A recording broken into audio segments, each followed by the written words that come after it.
Magandang oras mga kababayan, mga kagulin boy. Meron tayong bigyan ng reaksyon dito.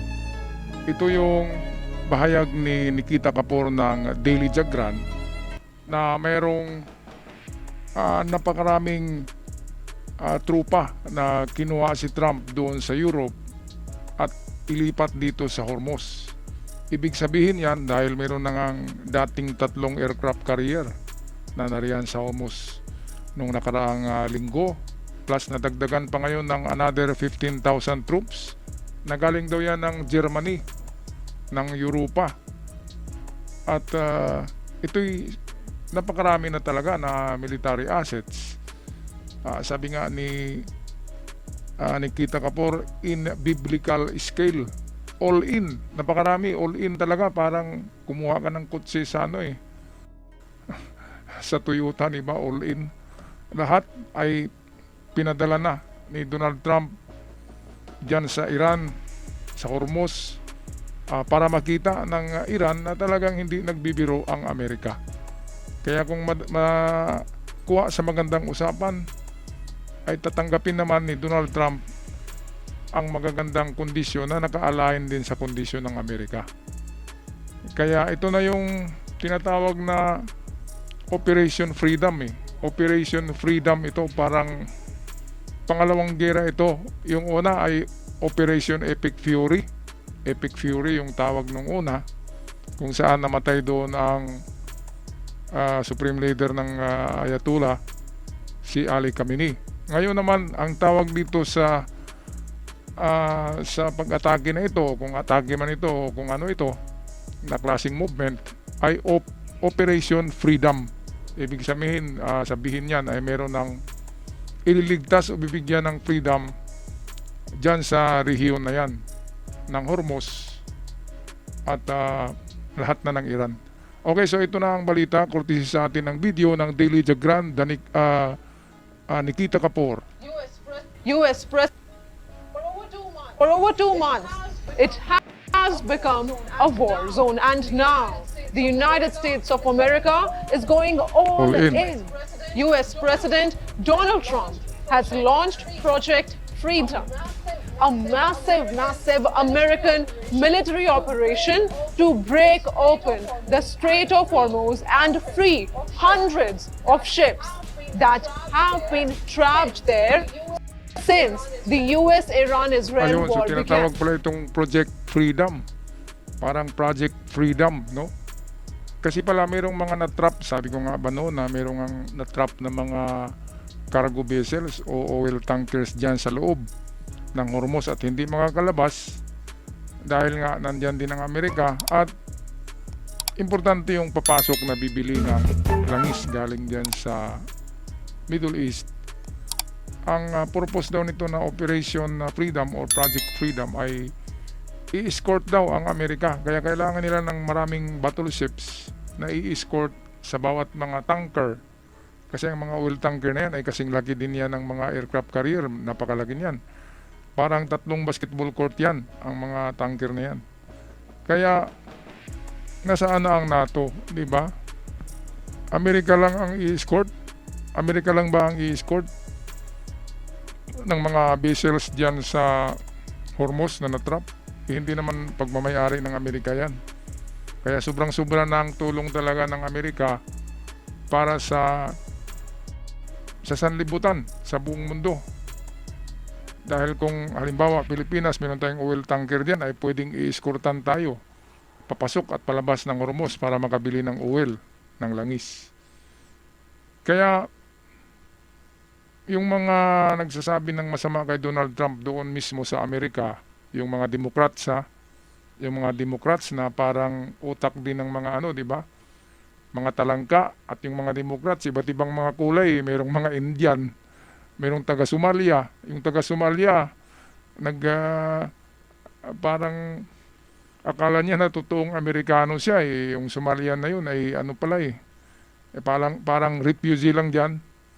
At illegal pa yung pera niya kung saan siya galing. Alam naman natin ang Somalia ay lugar ng mahihirap yan, third world country yan Walang gobyerno, walang military.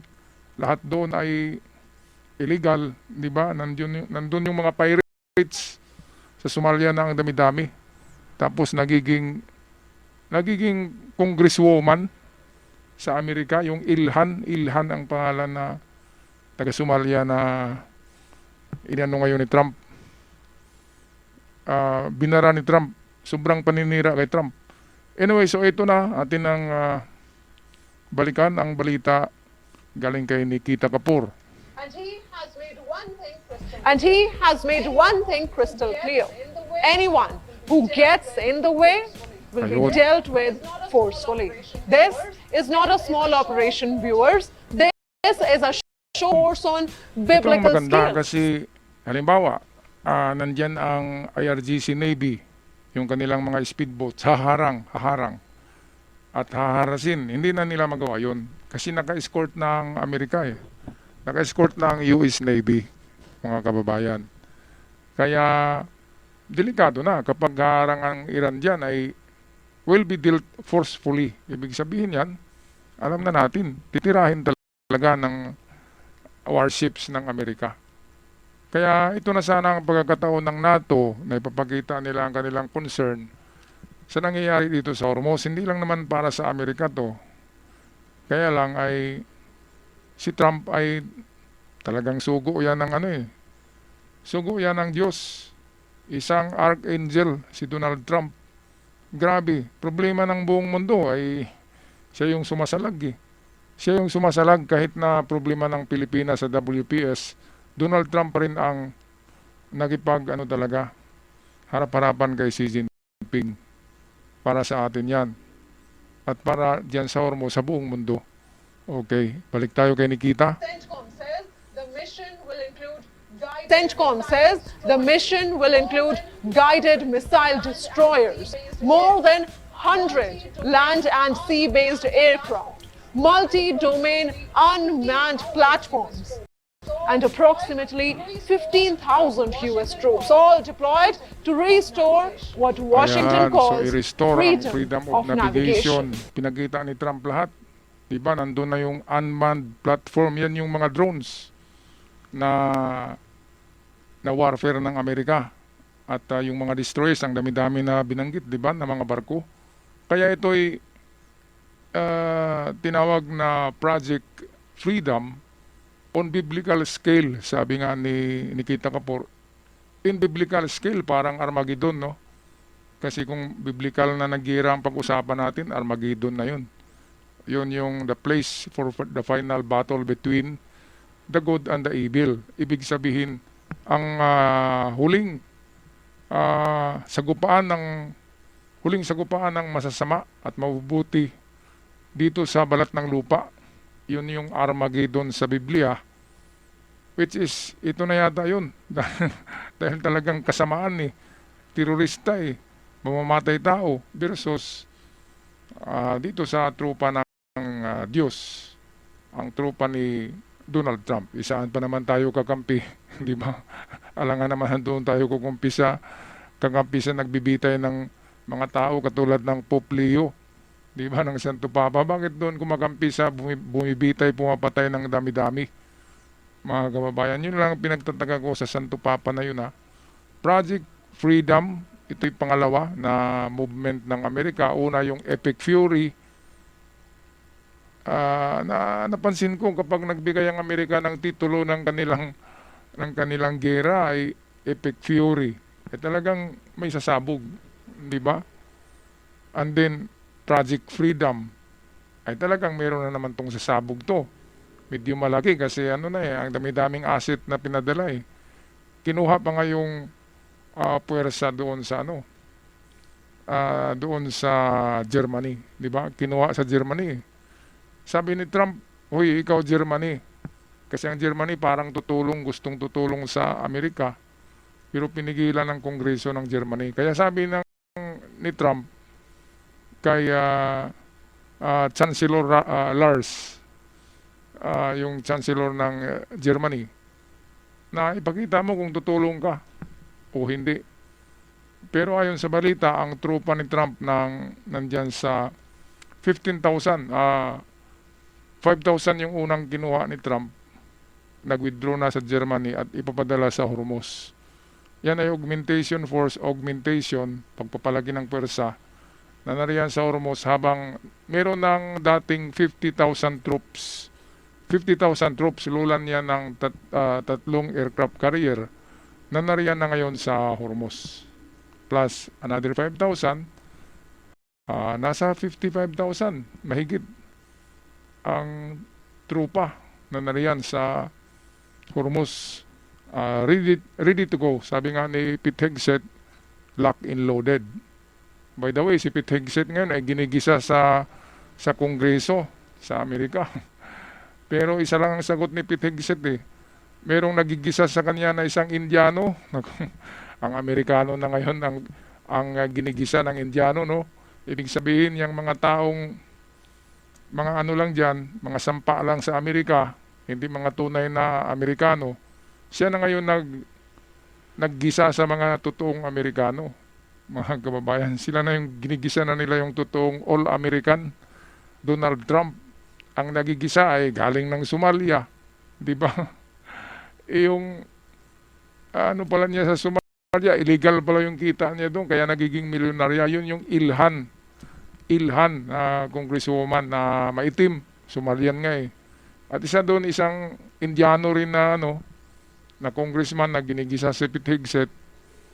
Sabi ko, bakit hindi na to mga Amerikano? Ibig sabihin, hindi talaga mga totoong Amerikano yung nandiyan sa Congress na mga Democrats, mga kababayan. Iba't ibang kulay. Tapos sila pa yung bumabatikos kay Trump. Sabi nga ni Pete Hegseth, saan ba kayo nag-cheer up? Saan kayo pumalakpak? Sa Iran ba o sa Amerika? O simple lang yun. Supal-pal yung mga na yun, di ba? Hindi naman mga taga-Amerika. Bakit nagiging congresswoman ng Amerika? Alright, so ito lang yung ating balita ngayon. Hatid sa atin ni Nikita Kapur ng Daily Jagran. Papunta na o dumating na. Kahapon pa to eh. Dumating, hindi pa yata. Parating na sa Hormuz ang another additional na 15,000 troops. Sabi ni Nikita Kapur, galing ng Europe. Winidraw ni Donald Trump. Kaya medyo ang Europe ngayon, wala nang depensa eh. Kapag hindi talaga tutulong ang Europe, ang NATO, kay Trump, diyan sa pag-escort ng mga barko, ay withdraw lahat ni Trump ng pwersa niya na nagprotekta ng Europe.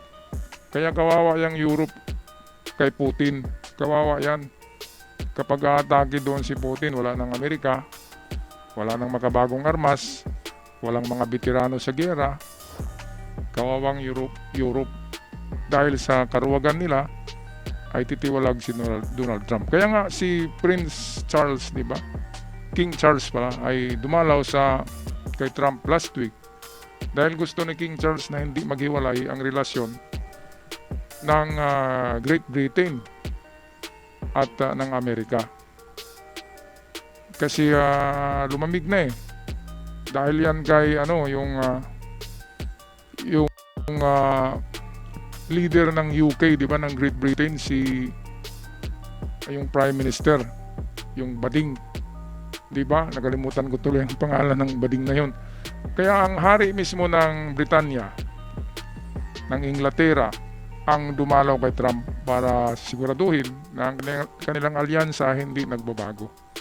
Alright, so anong masasabi nyo dito mga kababayan sa Project Freedom na nandiyan na sa Hormuz, parating na? Ito ba isang pangalawang yugto ng giyera ng Amerika versus Iran? O ito na yung pagtatapos ni Trump sa kaguluhan na ito? Kasi freedom na eh. At mas marami ngayon ang war asset na pinadala ni Trump.